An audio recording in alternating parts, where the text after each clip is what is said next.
So today we're sitting down to talk about all things menopause, perimenopause, surgical menopause, and what do our patients and people out there need to know about this. So this is going to be a fun one.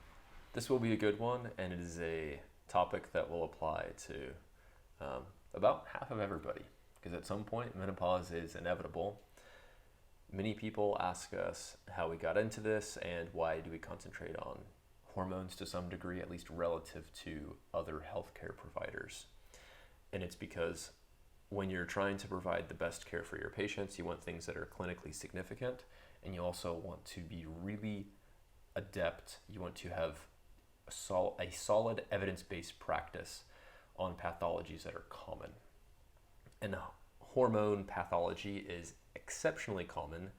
There is a very high demand for these issues, not just menopause, but also fertility, PCOS, hypogonadism, and there is not a huge supply to meet that demand. So when you think about menopause, it is at its tissue level, it is when the ovaries cease to function. This usually happens in the mid-50s, but it can also happen very early in life. That's called POI, or premature ovarian insufficiency, also known as early menopause. And it can also happen later. There's a lot of studies, but most of the promising ones are in mice, so I don't know if I would consider them super promising. But there are certainly interesting studies on how to delay menopause. If you look at the last thousands of years of human existence, perhaps one of the reasons why menopause occurs is because the life expectancy is just to a point where previously a lot of women would die of something, and men would die of something too, before the average age of menopause in the mid-50s. So there wasn't a selection for a longer time of fertility. Yeah, and if you look at like menopause happening around 50, what do the pregnancy outcomes look like that happen at 45 or 50 years old, and you just have higher rates of complications. I mean, just being pregnant alone is a risk to your health. Yep. A lot of people think of it as something that is normal, and it is normal, but it's not a normal state of health. There are certainly increased risks there. So maybe that's something that from an evolutionary standpoint, if you're going to have higher rates of complications, then it wouldn't necessarily be advantageous to maintain fertility into your 60s, 70s, and so forth, let alone the fact that we weren't living that long. And this doesn't just apply to women and men too. You see, the older the father is, then the more likely there is to be some sort of issue there, just because there's going to be some changes in sperm quality and so forth, just due to aging processes. Yeah. A good rule of thumb is if you would potentially desire fertility after the age of 40, then you would want to freeze your eggs. And you would want to do that certainly before the age of 35.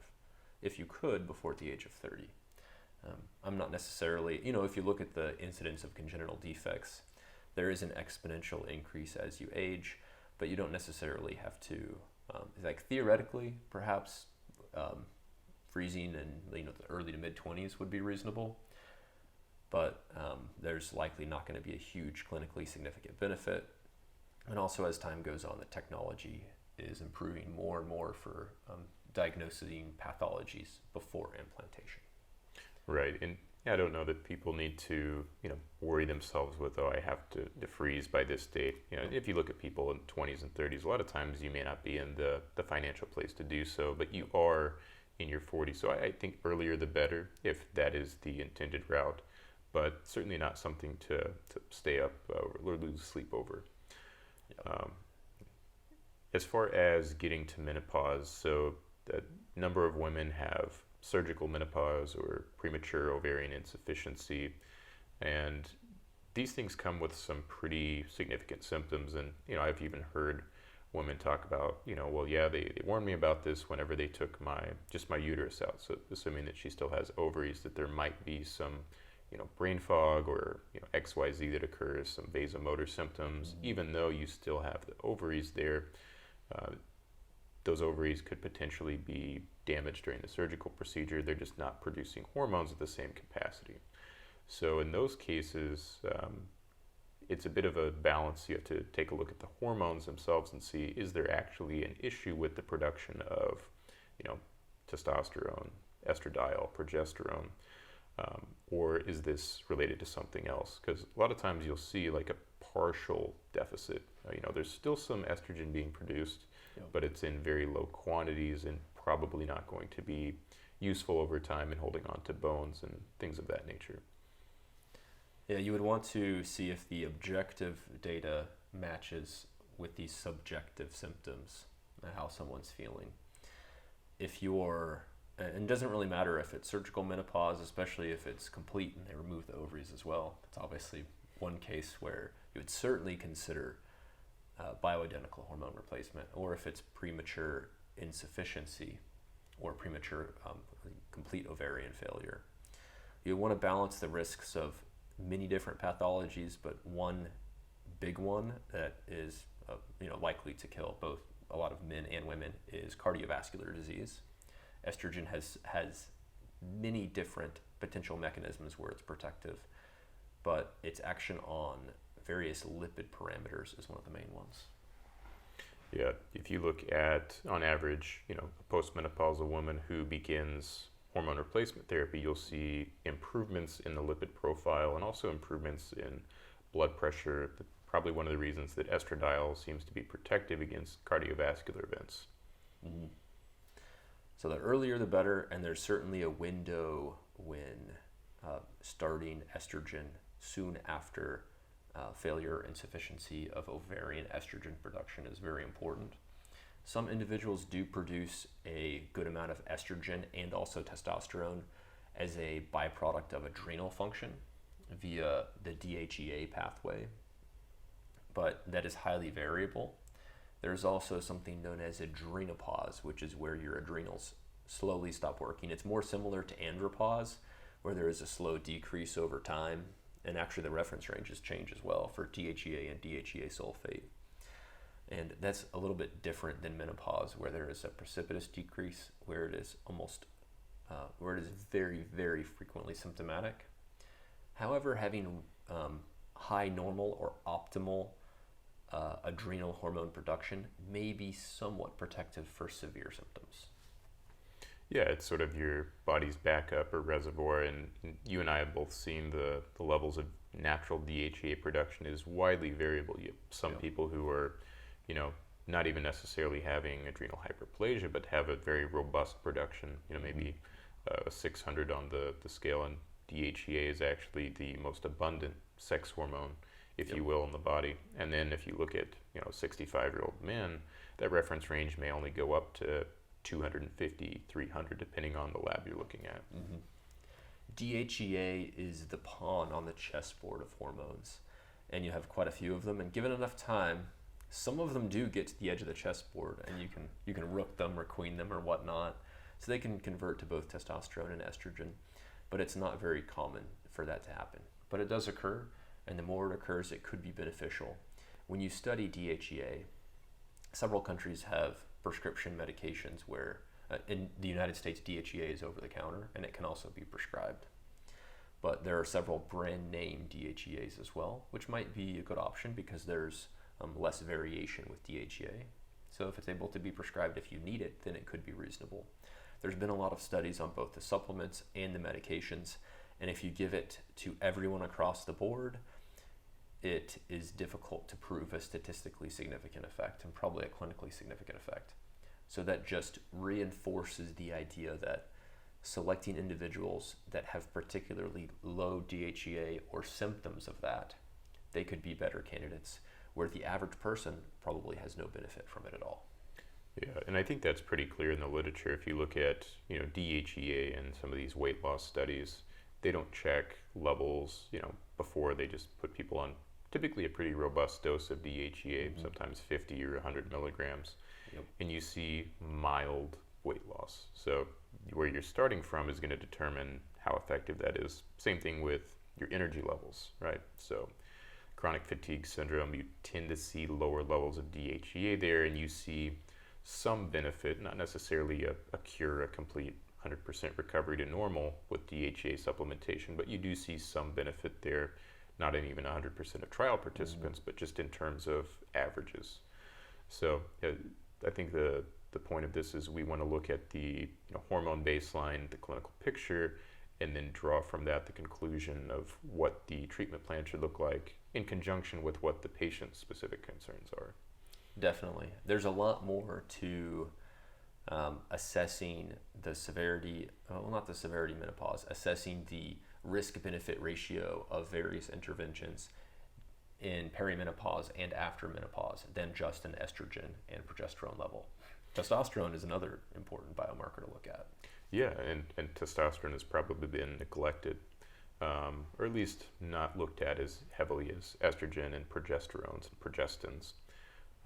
But as far as menopause, I guess we can briefly run through what some of those symptoms are, what things happen immediately, and then what are some things that we see over time in terms of negative health consequences or negative quality of life symptoms. There's a few main groups of symptoms that occur during menopause. One of the main ones is known as vasomotor symptoms of menopause. So that's like hot flashes or sleep difficulty. And then you have what's called genitourinary syndrome of menopause. And that used to be called vaginal atrophy, and now we call it genitourinary syndrome. And that encompasses a higher risk of incontinence or atrophic changes, dryness, changes in libido. And there is some overlap between these two constellation of symptoms, but both estrogen and progesterone can play a role in both, but you do not necessarily need both estrogen and progesterone because you're having those symptoms. If they're mild, there is natural things that you can do, and there's also non-bioidentical medications, a whole host of them, that have also been designed to address these symptoms. Yeah, so let's start with the hot flashes, because this is probably one of the more common things that at least I hear from patients that are in perimenopause or menopause. So they have these hot flashes and night sweats come out of nowhere. They're wearing sandals in the wintertime because the temperature regulation is off. Do we know exactly what is driving this change in temperature regulation? If you treat these individuals with estrogen, then many times they improve, even without progesterone.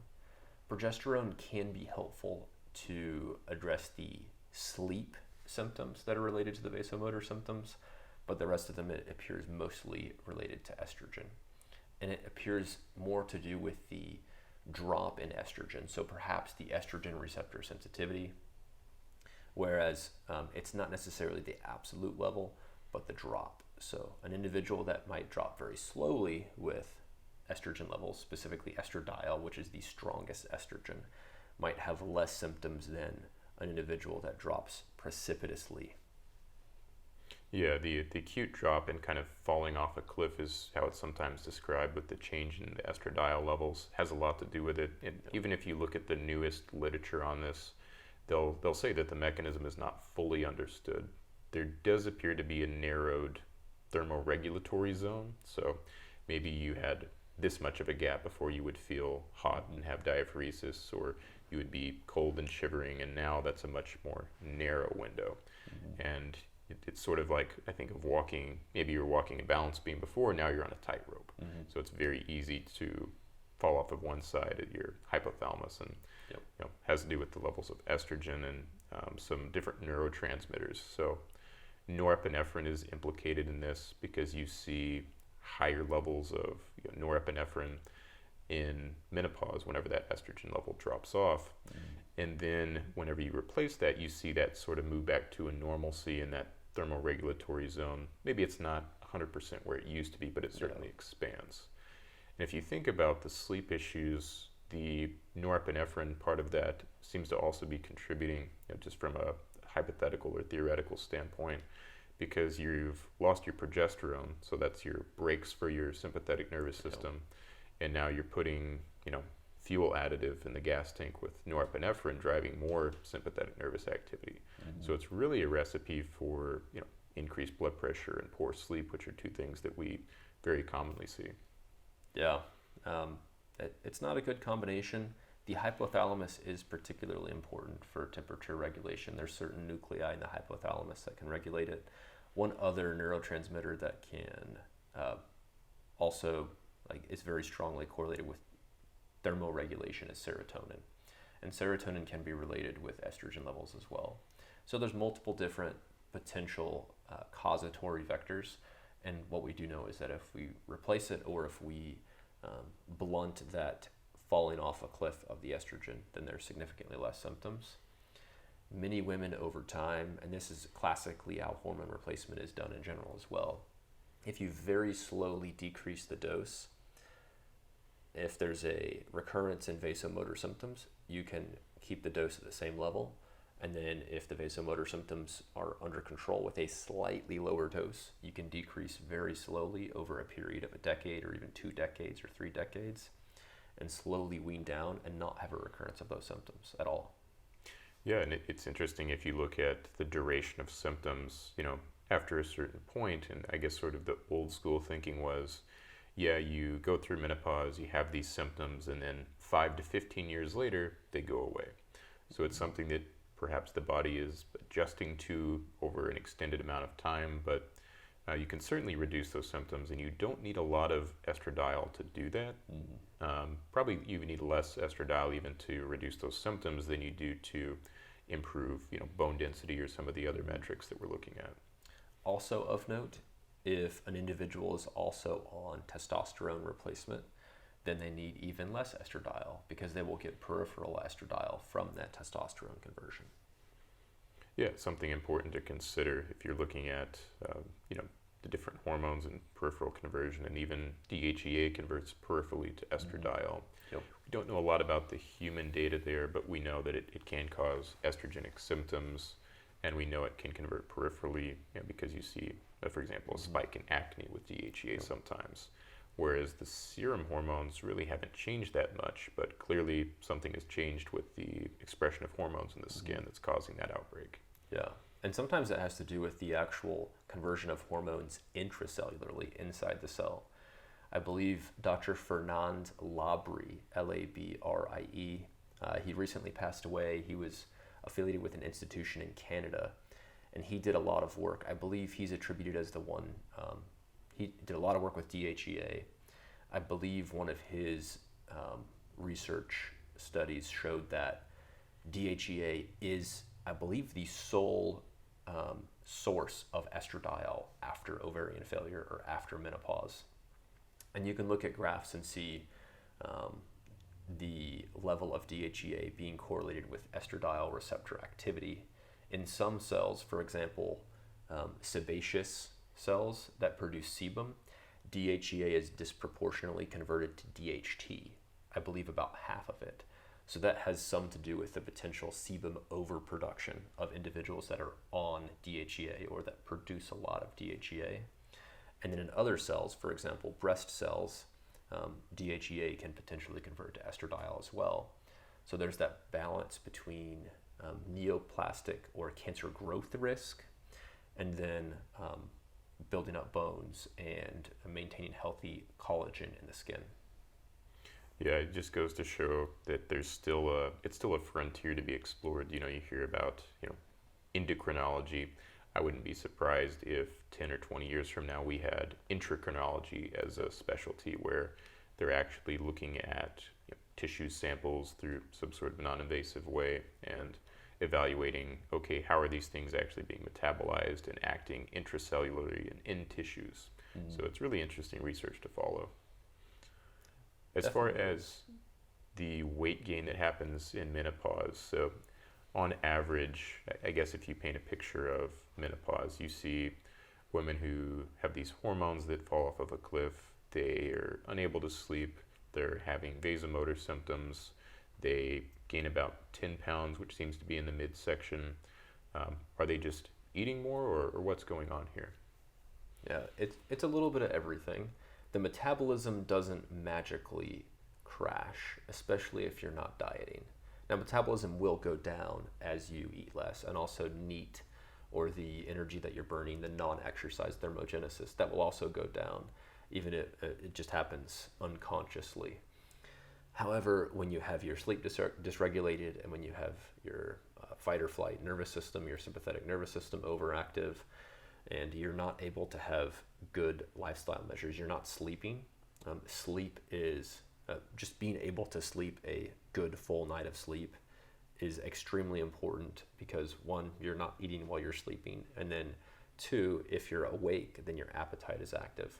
That's another center in the hypothalamus that's important, is your anorexigenic center, which is causing you to not feel hungry, and your orexigenic center, which is causing you to feel hungry and angry.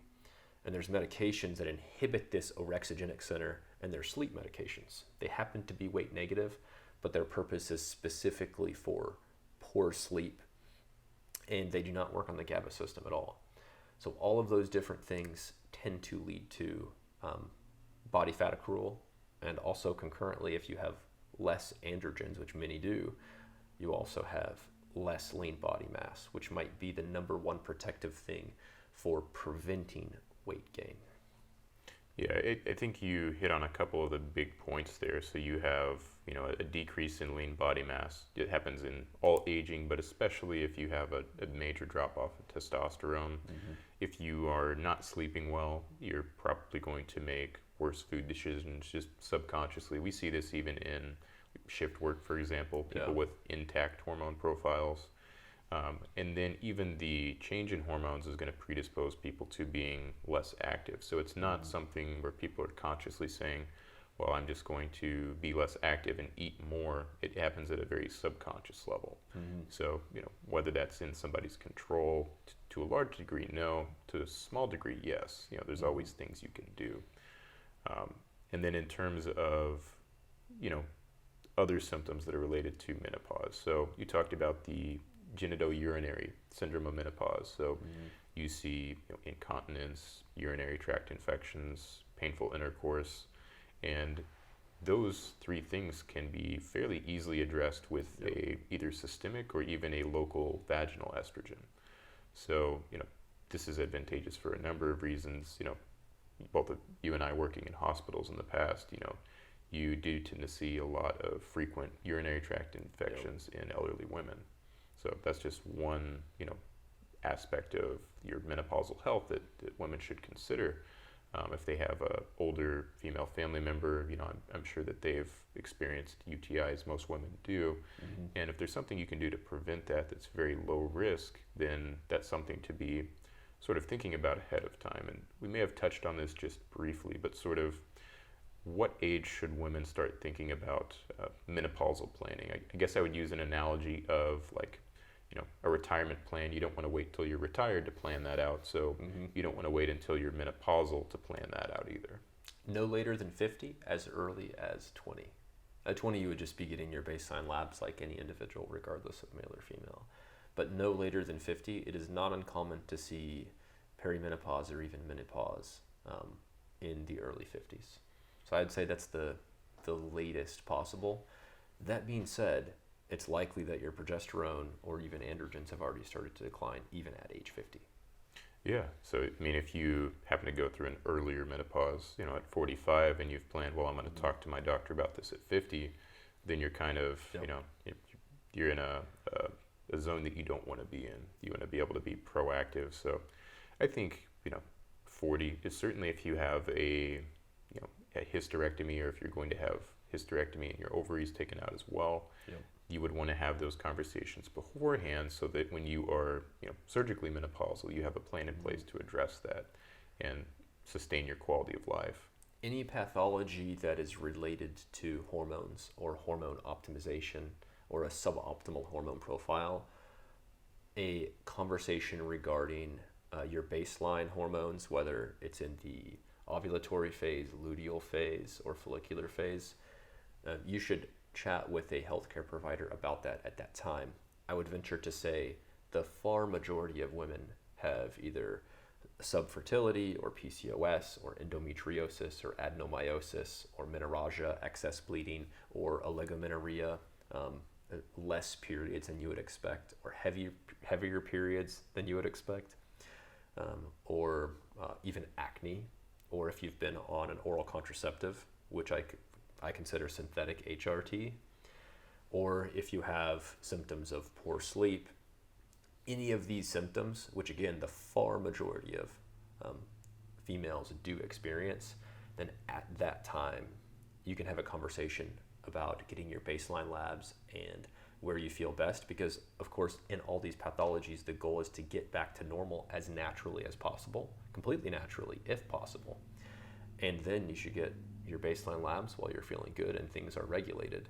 That way when a rainy day does come, you have that data to utilize. Yeah, I'm a big fan of that as well. People getting a baseline when you're young and healthy and feeling well. A lot of times people are getting away with sleeping less and eating more than they should, but you're still maintaining your health. And then you have an idea of where those numbers are, and then you can go back and compare those across time when you're getting the blood work. Yep. So we talked about bone density a little bit. Why is bone loss like osteopenia or osteoporosis such a concern, and why does it happen in postmenopausal women to a greater degree than other populations? It's a large cause of morbidity and mortality. There's a lot of different things that affect your bone mass. For example, resistance training is a great one. Any weight-bearing exercise, even walking or jogging, is a great one. The estradiol alpha receptor. So there's two main estradiol receptors, alpha and beta, and then in a different podcast we talked about the estrogen-related receptors. There's alpha, beta, and gamma of the ERRs. But estradiol receptor alpha is the main one that, one, closes growth plates. So it's one reason why women with earlier menarche, or when they go through puberty earlier, they tend to not grow as tall because they don't have as much time for that growth hormone to work on bones. In earlier ages, hormones like growth hormone and IGF-1 do help with the buildup of bones, and especially collagen and tendons as well.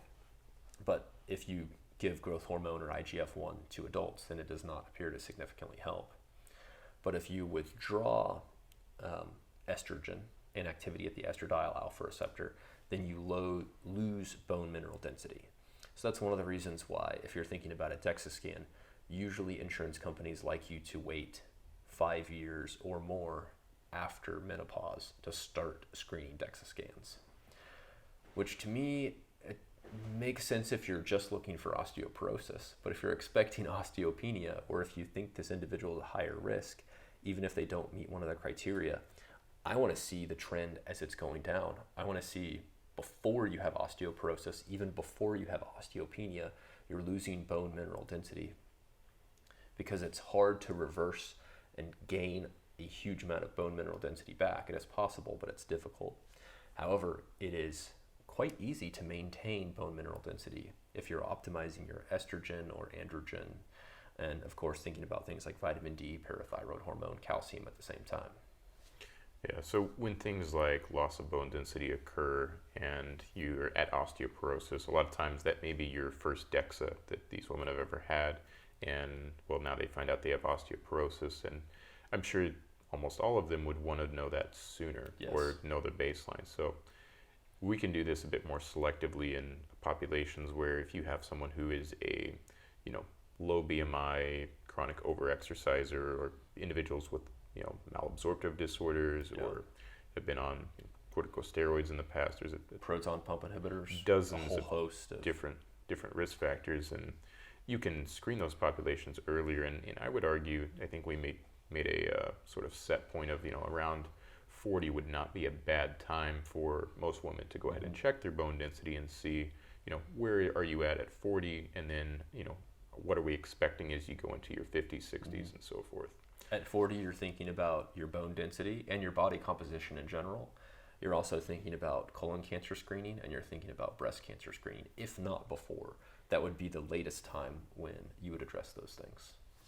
Yeah, and then you mentioned breast cancer there, and this is something that I would say probably 2/3 of women ask me about is, well, don't hormones cause breast cancer? So I think addressing that a little bit could be helpful for people, and this data has sort of come out of the Women's Health Initiative from nearly 2 decades ago at this point, but that sort of stigma is still attached to hormone replacement therapy.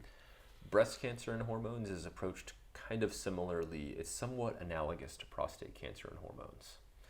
So if you have, and there's also different types of estrogen, specific types of estrogen can be more inflammatory. Even oncologists will say, we don't know exactly, other than bad luck, we don't know exactly what might cause or not cause any sort of cancer. but we certainly know that prostate cancers are grown by androgens. And we also know that depending on the estradiol receptor, alpha tends to grow tumors and beta not necessarily. If there is a breast cancer that is ER positive, which is estrogen receptor positive, then it's responsive to estrogen. So that is certainly growing that cancer, but it's hard to say if estrogen caused it.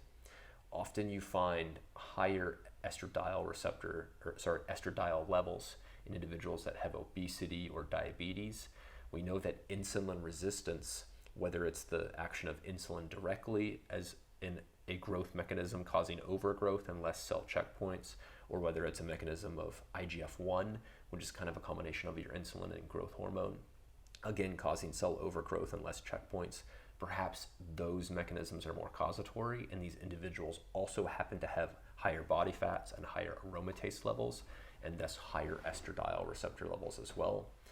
That's probably a better way to think about it, is that the lack of cell checkpoints and the cells that have kind of changed into zombie cells, your immune system just doesn't have enough time to recognize them and destroy them. That's one reason why many of the most promising cancer therapies are immunotherapies.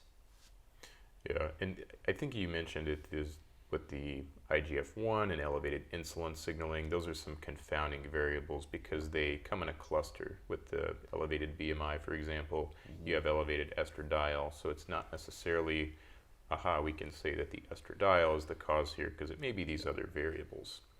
And the take-home point, I think, is regardless of whether you're on HRT or not, getting your regular screenings for breast cancer, it's important, and probably just as important, if not more so, if you are on a hormone replacement protocol, because you are feeding in more estrogen or estradiol specifically than would otherwise be there. Another interesting point with breast cancer is you think of growth of glandular breast tissue as a balance between estrogens and androgens. And a lot of that has to do with the action of aromatase. And some of it just has to do with the action of your androgen receptor gene as well. For example, in men that have low testosterone and high estrogen, you can see growth of glandular breast tissue. Same thing in women. If you have someone that has even higher estrogen, whether a male or a female, but much, much higher androgens, that glandular breast tissue is not going to have as much hypertrophy, because the androgen receptor activity itself, even if you take a synthetic androgens used to be treatments for breast cancers because they would halt the hypertrophy from the action of estrogen. Even those synthetic androgens might be protective. So it's just one more reason why, whether you're male or female, but especially as a female for breast cancer risk, you want to have a normal ratio of testosterone to estrogen, which is often 4 times as much testosterone as estrogen, milligram per milligram. Yeah, and that's something that I don't think is widely known, is just how much more testosterone every human being has in their body compared to estradiol, even in women. So I think that's a great overview of the breast cancer and some of those risks there associated with HRT. It may not necessarily be caused by the HRT. So I think we dove a bit deeper into that. What about the loss of libido? Because potentially that ties into the genitourinary syndrome, but libido is also correlated with testosterone. And the phenomenon that's widely seen is, upwards of 3/4 of women when go through menopause have some sort of worsening or decreased libido. Before menopause, in most women, and this is highly, highly variable, about 2/3 of your testosterone is produced via the adrenals, because the adrenals make DHEA and it converts to testosterone in the steroidogenesis cascade. And about 1/3 is made in the ovary via theca cells. That precipitously stops during menopause. However, in some women, 3/4 of the testosterone is made in the theca cells. In some, 1/10 of the testosterone is made in the theca cells. So it's extremely highly variable. And that's another reason why it's good to test both the DHEA sulfate and use an accurate assay to test total and free testosterone in women. But the ratio of your testosterone before and after And it's not an exact science, so it's not like, well, we can bring your testosterone to this level and you'll have a normal libido. Plus, libido in general is far more complicated than just a hormone profile. But it's a good place to start, to where if you're having genitourinary urinary syndrome or an abnormal libido, especially compared to your baseline, then hopefully comparing your testosterone level now to a baseline level. But even if you don't have a baseline level, at least trying to get into a level that is not suboptimal. Yeah, and I think that testosterone is something that, you know, should be part of that planning conversation. Like if you have a provider who says, oh yeah, we can handle your menopause, we'll do HRT, okay, you know, is testosterone part of that, or is testosterone not part of that? Is testosterone automatically part of that? Because it shouldn't always be, it depends on the individual. Yes. And testosterone is not necessarily just restricted to postmenopausal women. Perimenopausal or even some premenopausal women will have very low levels of testosterone for a number of different reasons. And there is some data out there supporting the use of it for increasing libido specifically. But then in postmenopausal women, there's also the benefits of improving bone density. So you can sort of build your case for or against testosterone around, well, are there any issues with libido? Are there any issues with bone density?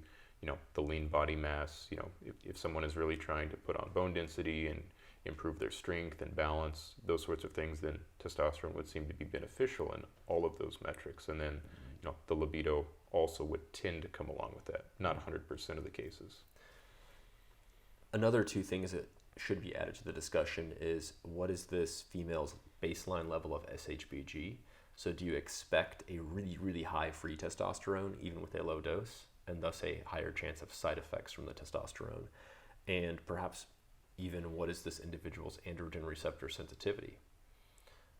So those two things can also make a difference, because you certainly don't want to, if you treat every female with testosterone and you have a reference range, let's say 100 to 200, and you say this is the perfect reference range for all women, regardless of their androgen receptor sensitivity, their androgen receptor density, or their SHBG, and you're just going by that total testosterone, then you're going to have a huge portion have side effects. And unfortunately, when that happens, often they swear off taking any androgen because they think, well, that's the male hormone and that didn't work for me. Whereas it was just the level of their androgen receptor gene, their transcription was too high, because a cookie cutter regimen like that doesn't work for anyone. And often when you start a female on testosterone, you want to use an administration method that is easily reversible. Yeah, I think that's important because you referenced at the very beginning that there is a overwhelming demand for menopausal care, and the supply is, you know, not necessarily integrated into your traditional medical system. So you'll see women who are, you know, seeking these things outside of the traditional medical model and paying, you know, thousands of dollars a year for, we'll just use pellet implants as an example there. Yep.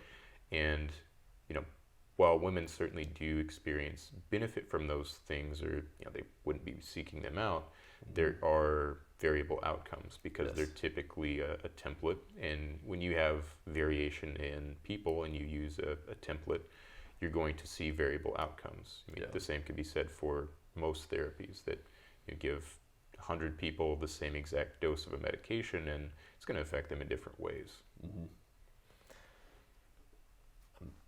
Another point that we can talk about with menopause is often combined oral contraceptives are used as a carryover where someone is having symptoms but they're not quite menopausal, they're perimenopausal, and you use them as a bridge to HRT, which kind of makes sense and it kind of doesn't make sense. I am obviously not completely against synthetic estrogens and synthetic progestins, but if this individual is having some genitourinary syndrome of menopause or changes in libido or function as well, then I think, well, why not think about a bioidentical androgen or even a synthetic androgen? How is a synthetic estrogen, a synthetic progesterone? If you're on these molecules, yes, they're well studied, but a lot of bioidentical androgens and even synthetic androgens are quite well studied as well. Perhaps not recent studies, but there's many of them that are very well studied, including actually especially so in women, especially women that have had breast cancer, that have had a lot of activity at the estrogen receptor as well.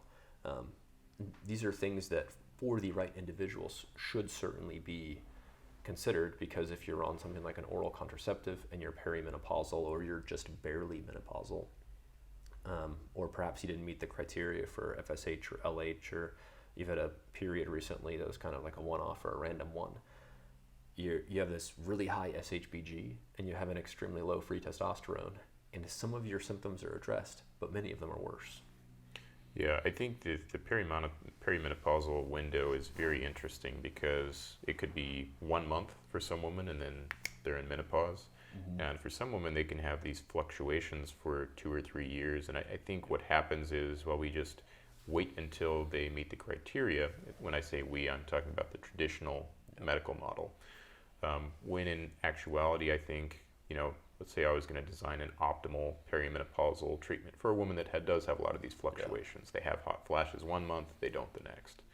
You can suppress the ovarian function.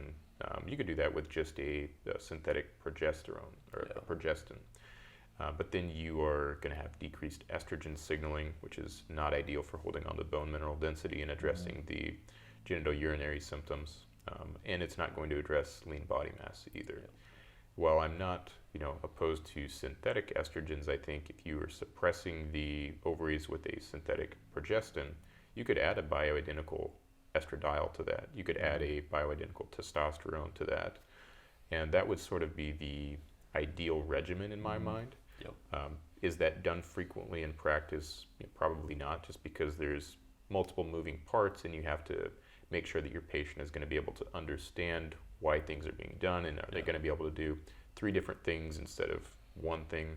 It's an individualized approach. So if you have a woman who really wants to know what is 100% the most optimal and natural and best way to address this, then maybe you have a little bit more of a complex regimen.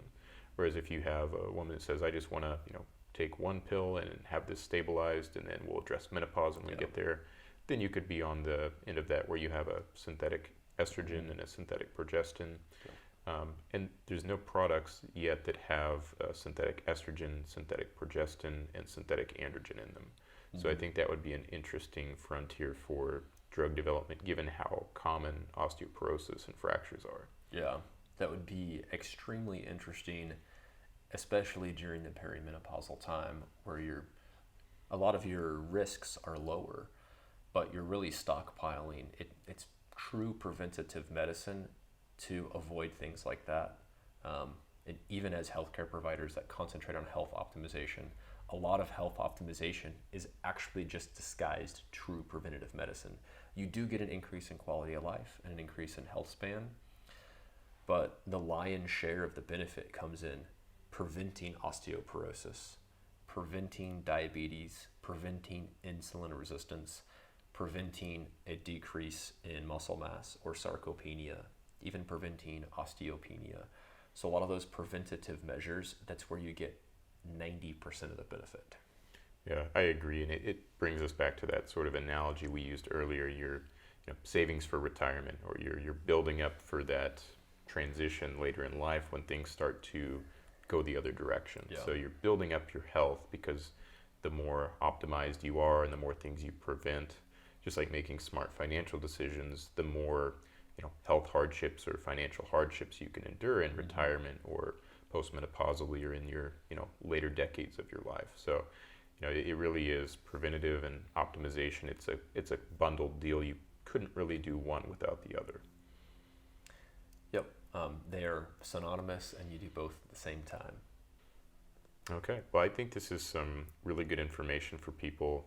A lot of women have asked specifically, talk more about female hormones, and we do have a very large, I think more of our patient population is female than male, so putting this information out there I think will be valuable for a lot of people, whether there are patients or just people that are watching to educate themselves. And I think we brought up a couple of really good points. So I guess to restate some of those for take-home points, don't wait until you're menopausal to have a discussion about menopause. Yep.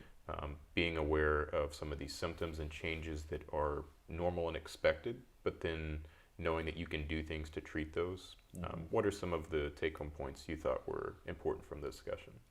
Female hormones are pretty much the exact same as male hormones, and they are in very similar ratios as well. So testosterone is very important for women, and estrogens are very important for men. So when you have a discussion, it's actually a quite similar discussion, especially when you're thinking about the physiology, even at the cellular level in various tissues. A lot of it comes down to how much activity you have at the estradiol alpha receptor, how much activity you have at the estradiol beta receptor, and how much activity you have at the androgen receptor. So everything becomes so complicated, but if you're thinking about how those receptors are functioning in each organ tissue, then it can become more simple. So even if for our male listeners, if they listen to what we discussed, almost all of it would be the same, except when you're talking about breast tissue. Of course, men do have breast tissue, and some men do get breast cancer, et cetera, et cetera. Thinking about prostate tissue instead, it could be widely applicable. Yeah, I think it's important, regardless of if you're a male or female, that you understand to some degree what goes on in menopause and some of those factors there that everyone should be thinking about. So this was a fun one. All right, thanks for listening. And if you have any questions or comments, please do leave those in the comments section, whether that's on an Instagram reel or on our YouTube channel, because we do look at those and we try to answer as many of those things as we can. Thank you for tuning in.